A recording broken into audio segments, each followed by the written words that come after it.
Taste the Daily. மாங்குயிலே தேங்குயிலே சேதி ஒன்று கேளு, உன்னை மாலையிட தேடி வரும் நாடு என்ற நாடு மீண்டுபடுத்துகிறேன். ஏறுமையில் ஏறின யாடும் முகம் ஒன்று, மாங்குயிலே பூங்குயிலே சேதி ஒன்று கேளு. அந்த சந்தத்தை அருணகிரிநாதர் எழுதிய சந்தத்தை இன்றைய புலவர் பெருமக்கள் இன்றைய இசையமைப்பாளர்கள் எப்படி கையாளுகிறார் என்பதற்காக ஒரே ஒரு சான்றை உங்களுக்கு நான் சொன்னேன். ஒன்றுமல்ல, இப்படிப்பட்ட அருணகிரிநாதர் போன்றவர்கள் பல துறவிகள் நான் ஆரம்பத்தில் சொன்னதை போல 20ஆம் நூற்றாண்டுக்கு முன்னால் இந்த தமிழை வளர்த்த பெருமை எதற்கு என்று சொன்னால் பக்தி இலக்கியத்துக்கு மட்டும்தான் இந்த தமிழை வளர்த்த பெருமை இருக்கிறது என்பதை இந்த நேரத்திலே நான் சொல்ல நான் விரும்புகிறேன். இப்படிப்பட்ட இந்த தமிழ் என்பது 4000 ஆண்டு காலமாக நம்முடைய பழக்கத்திலே இருப்பது, பேசுவதில் இருப்பது. அப்படிப்பட்ட தமிழுக்கு இப்பொழுது அப்பொழுது ஆபத்து வருகிறது. நான் இப்பொழுது ஆபத்து என்று பற்றி சொல்லவில்லை. 1938ஆம் ஆண்டு காலத்திலிருந்து அதுக்கு அப்பப்போ அதற்கு ஆபத்து வருகிறது. ஏன்னா இந்த வாணிபாடி தமிழ் மன்றத்தில் சொன்னாலும் அது பொருத்தமாக இருப்பதற்காக சொல்லுகிறேன். நாம ஏதோ ஒரு நாள் பட்டிமன்றமும், ஒரு நாளைக்கு கவியரங்கமும், ஒரு நாளைக்கு வார்த்தரங்கம் வைத்துவிட்டு மட்டும் போனால் போராது. அது வாணிபாடி தமிழ் மன்றமாக இருக்கலாம், அல்லது நான் தலைவராக இருக்கிற அருணை தமிழ் சங்கமாக இருக்கலாம். ஆனால் நமக்கு கூடுதலாக இன்றைக்கு பொறுப்பு வந்திருக்கிறது. தமிழுக்கு ஆபத்து வருகிற பொழுதெல்லாம் அது தடுத்து நிற்க வேண்டிய பணிகள் அரசுக்கு மட்டும் இல்லை, அரசுக்கு மட்டும் இல்லை, தமிழனுக்காக மண் அணைத்துக் கொண்டிருக்கிற, சங்கம் அணைத்துக் கொண்டிருக்கிற நமக்கும் பொறுப்பு இருக்கிறது.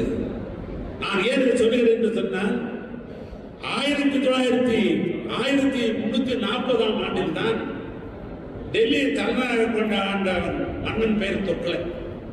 அந்த துக்ளக் காலத்தில் தான் முதலாக அந்த பகுதியிலே டெல்லியிலே பேசப்பட்ட ஒரு மொழி பிறகிருந்த மொழி என்கிற ஒரு மொழி தான் அப்போது பேசப்பட்டது. அது டெல்லி மக்கள் மட்டும் பேசப்பட்ட ஒரு மொழி. அந்த மொழியோடு அரேபிய மொழியும் பாரசீக மொழியும் சேர்ந்து அது உருது என்று வந்தது. ஏன்னா வாணிபாடில சொன்னாதான் அது பொருத்தமா இருக்கும். ஏன்னா உருது பேராசிரியர் மக்கள் எல்லாம் இருக்கிற ஊர் இந்த வாணியம்பாடி. அதனால் சொல்லுகிறேன், இந்த 3 மொழியும் சேர்ந்ததுதான் உருது என்று. ஆனால் உருதுக்கு பின்னால் லல்லிஜுலால் என்பவர் ஒருவர், நான் சொன்னேன், பிரதகிருதத்தையும் சமஸ்கிருதத்தையும் இணைத்து அதுக்கு பெயர் வச்சார். அதுக்கு பேர் தான் இந்தின்னு. இந்தி வேறு அல்ல. என்னை பொறுத்தளவுக்கு இந்தி என்பது 480 ஆண்டுகளுக்கு முன்னர் காசியில கபீர்தாஸ் ஒருத்தர் இருந்தார் காசியில. ஆனா இந்து பெருமக்களுக்கு எல்லாம் தெரியும், போய் வந்து காசிக்கு போகணும்னு நினைப்பார். அந்த காசியிலே பிறந்த நம்முடைய கபீர்தாஸ் அவர்கள் தான் முதலாக இந்தியிலே முதலாக அரிகோவிந்தம் என்கிற ஒரு செய்யுள் நூலை தான் அவர் முதலாக எழுதியிருக்கிறார்.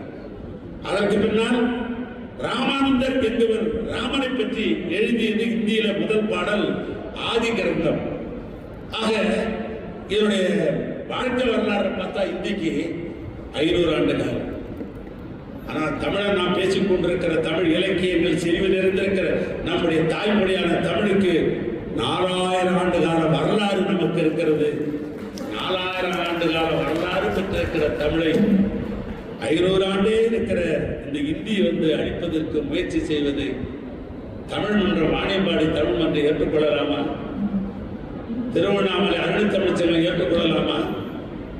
ஆனால் தான் சொல்லுகிறேன், ஏதோ தமிழுக்கு ஆபத்து வருகிற பொழுது ஏதோ அரசு மட்டும்தான் தடுத்து நிறுத்த வேண்டும் நிலை இல்லை.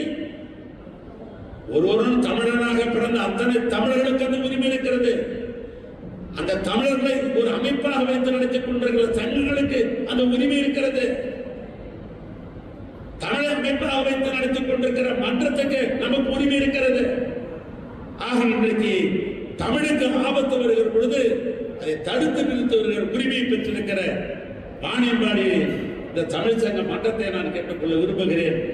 இனி தமிழுக்கு ஆபத்து வருகிற பொழுது அது வீதியில் நின்று கூட போராடுகின்ற அந்த தன்மையை நாம் பெற வேண்டும் என்று இந்த நேரத்தில் நான் கேட்டுக்கொள்ள நான் விரும்புகிறேன். Taste the Daily. செய்திகளை உடனுக்குடனும் துல்லியமாகவும் தெரிந்து கொள்ள சப்ஸ்கிரைப் பண்ணுங்க.